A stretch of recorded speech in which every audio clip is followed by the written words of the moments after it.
Hey all, insight number 3.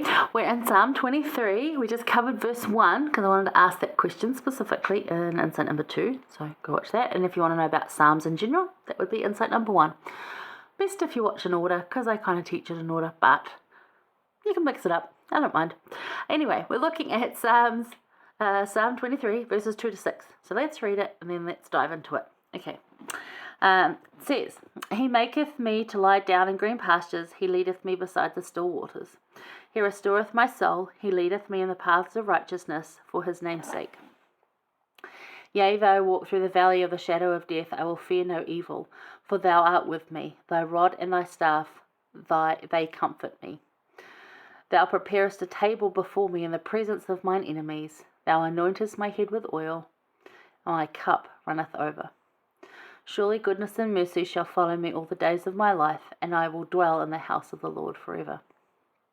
Beautiful words from David, and I really appreciate him writing them. He didn't have to. He did. That's really lovely. This is his experience.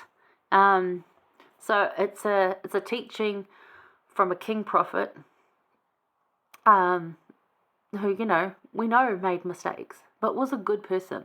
Tried to cover them up, made mistakes, and just like the rest of us do.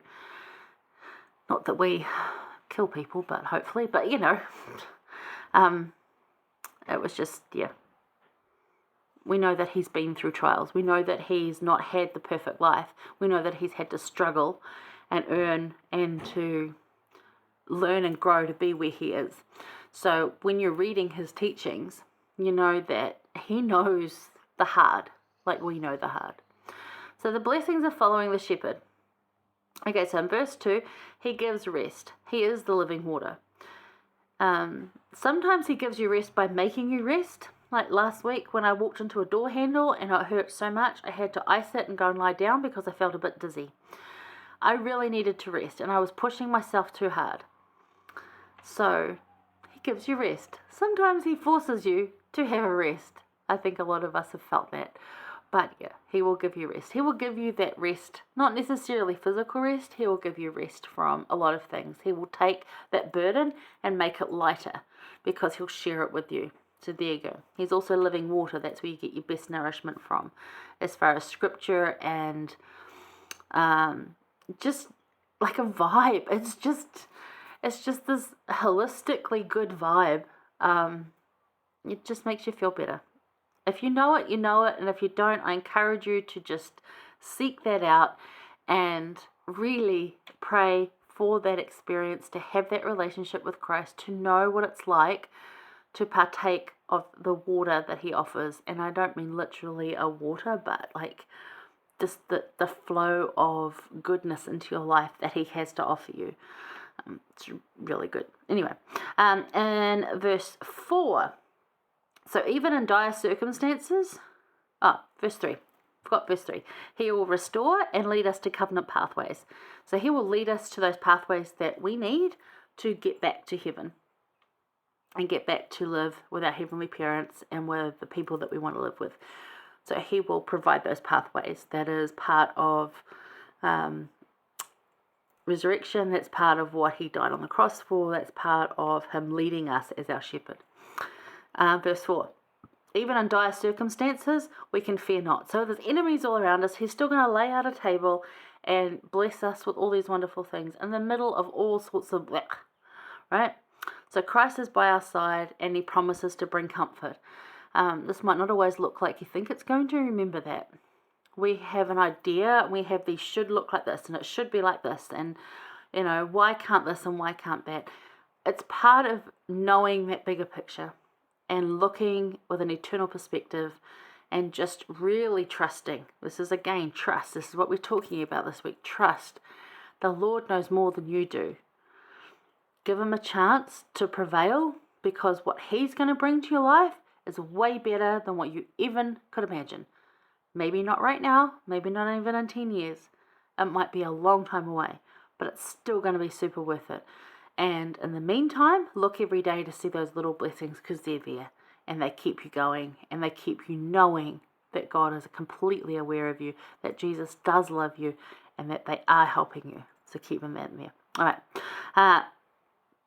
Verse 5, just what I was saying there. They will provide and welcome you no matter what's happening. So you're always welcome. You're provided for no matter what's happening. And you think, oh, there's times I haven't been provided for. And I'm like, I bet you have in some way. You're just not quite connecting the two. You're thinking that's coming from another source and not quite actually understanding yet that it was God or Jesus Christ or both. Could have been the whole team of heaven providing for you. It's there. And in verse 6, goodness and mercy every day. Visit the temple often as you can. Dwell in the house of the Lord. Dwell by the house of the Lord. Try and have the house of the Lord in your sight. One of the reasons I was so happy to buy this house is because on Google Maps, it's looking directly at the temple. Now, you can't see the temple from this house because there's trees in the way, but the back of the house is in a direct line, like literal, if you're flying as a bird, it would be direct to the front door of the temple. And I'm like, I like that. My house is facing the door of the temple. Not that that's important these days, but I liked that. It's just so lovely to be even close, like within a couple of hours of a temple, that you can go regularly and have that break in there and have that experience. It's just beautiful. Obviously, David loved being in the temple that was there, even though it was temporary. He still knew how important it was. There you go. Elder Uchtdorf said, faith is trust that God sees what we cannot and that he knows what we do not. So when you're looking eternally, keep in mind, they know way more than we do. We think we know a lot, but remember, we're sheep. We've got this much knowledge and they have like this much knowledge, like huge. So keep that in mind. When you don't get what you think you should, just pause and be like, perhaps there's better. Or maybe I didn't ask the right way, or maybe it's still coming. You don't know. And find joy in what you have. Honestly, find joy in what you have. It is the best way to be. So those are the blessings of following the shepherd. It's really cool. So that's Psalm 23. I'm sure it sounded familiar to a lot of you.